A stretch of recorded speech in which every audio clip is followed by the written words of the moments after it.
अंत भला तो सब भला, क्योंकि आपकी ढैया होने वाली है समाप्त। अप्रिशिएट करना पड़ेगा आपको कि आपने अपनी जर्नी पर आप यहां तक पहुंच चुके हैं, क्योंकि शनिदेव आपके 4th हाउस से निकलकर आप 5th हाउस में चले गए हैं। लेकिन 5th हाउस में भी आपको संभल कर चलना पड़ेगा।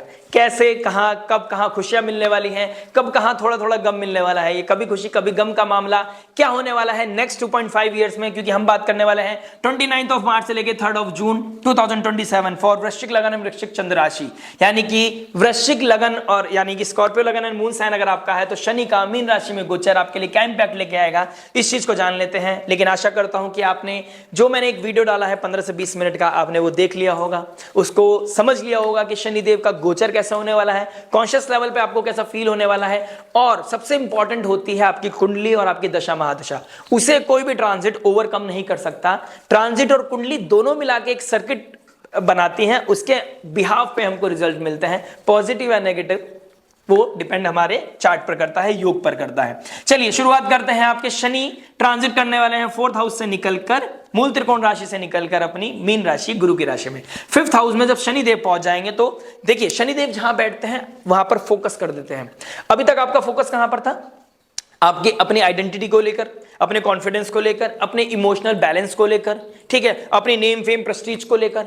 अब कहां फोकस होने वाला है? अपनी क्रिएटिविटी को लेकर, अपने विजन को लेकर, लव रोमांस को लेकर, कहीं ना कहीं अगर आप मैरिड हैं तो अपने बच्चों को लेकर आपकी लाइफ रिवॉल्व करने वाली है।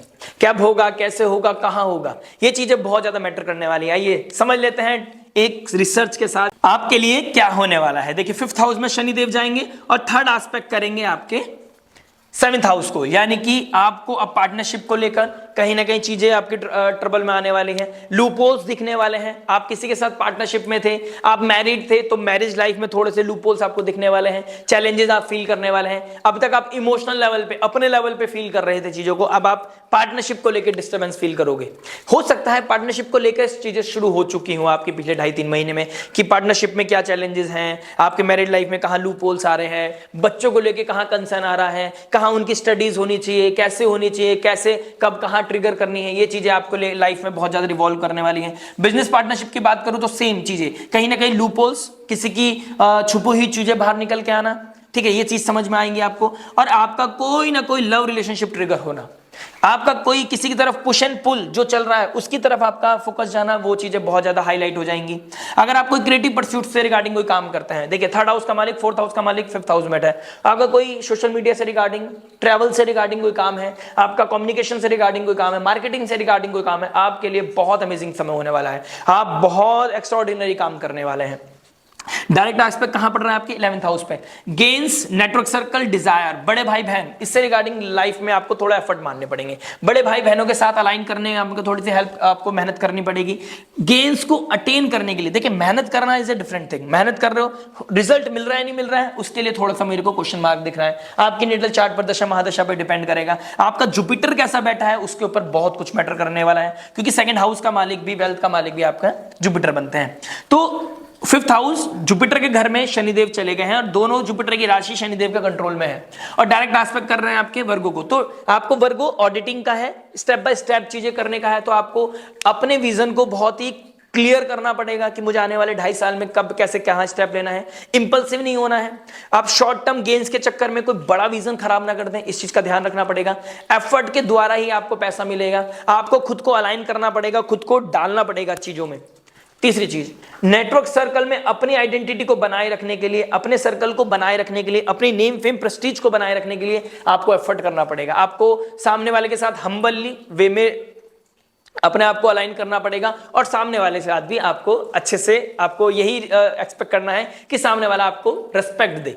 जहां पर रेस्पेक्ट नहीं है वहां पर चीजों को आप गैप बना सकते हैं, क्योंकि जो आपका नहीं है, जो आपके लिए नहीं है, जो आपकी तरफ पॉजिटिव नहीं है, यानी कि कॉस्मोस आपके साथ वो इंसान नहीं जोड़ेगी जो आपके लिए बना ही नहीं है। कहीं ना कहीं रियलिटी चेक होने वाला है नेटवर्क सर्कल से रिगार्डिंग।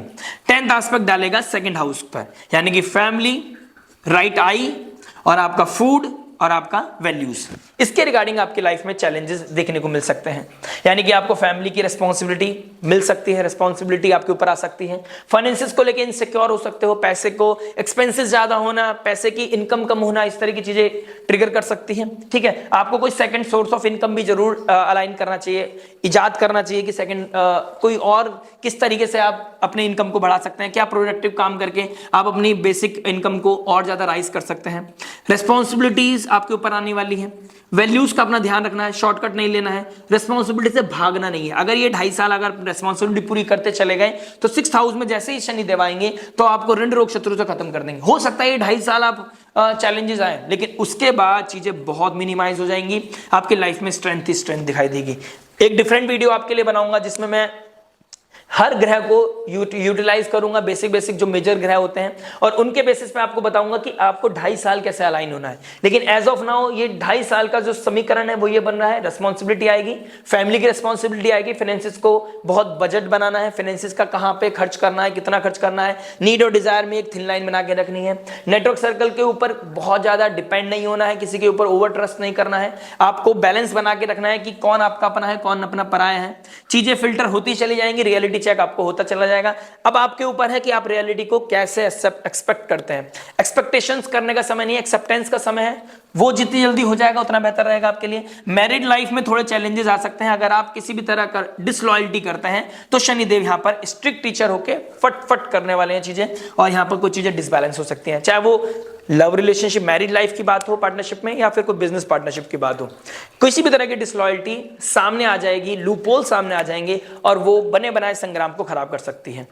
आशा करते हैं वीडियो समझ में आया होगा, डरने घबराने वाली बात नहीं है, बहुत अच्छी चीजें भी होने वाली हैं। जैसा कि मैंने बोला, कभी खुशी कभी गम, रेमेडीज में बताता रहूंगा आपको वीकली वीडियोस में, मंथली वीडियोस में, जिसके द्वारा आप अपनी लाइफ में एनहेंस कर सकते हैं पॉजिटिविटी को और मिनिमाइज कर सकते हैं नेगेटिविटी को।